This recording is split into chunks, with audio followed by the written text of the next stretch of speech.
tell me a little bit about Alpine Investors and the kind of investing that you do there. Yeah, so Alpine Investors is a middle market PE firm. We've been around since 2001. We just closed our seventh fund late last year, which was a $1 billion fund. We invest in software and services companies up to 450 million of enterprise value. And it's primarily focused on businesses in transitions. So overall, year to date, our capital deployed is down year over year. But what's really interesting is our pace of deals is actually higher. So we've closed 25 deals since mid-March. And year to date, 2020, we've actually closed more deals than we have in 2019.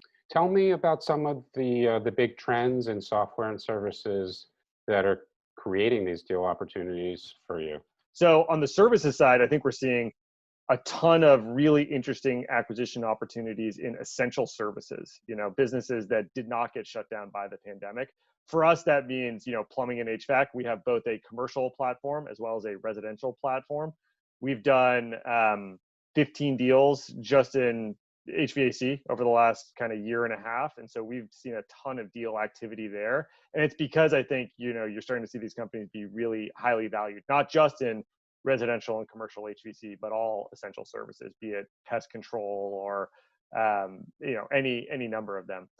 On the software side, one other accelerant is just, more broadly speaking, the proliferation of cloud-based infrastructure technology. Your AWS, your Azure, your Google Clouds.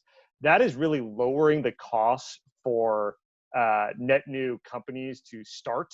And frankly, that lowering of the cost means that they're more likely to be bootstrapped than raising large amounts of venture capital money. So what we're seeing is a lot of companies that are starting to come of age, 10, 20, 30, 50 million of recurring software revenue, and they're primarily bootstrapped as opposed to taking large amounts of venture funding. Matt, tell us about the role that technology plays in your deal origination efforts. If you look just a few years back, we have 5 or 10 different software tools that we use now, including tying in both our deal origination efforts to the back-end fund accounting to make sure that we have all of our data as a firm and an institution in one spot.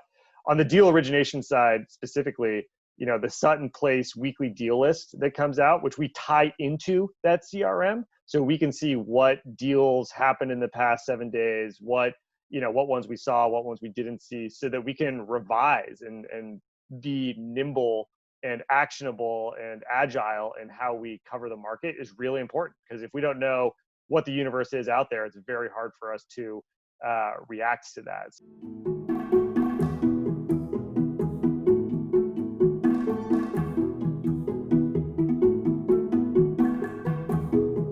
But what do you pay someone who runs a fool's errand?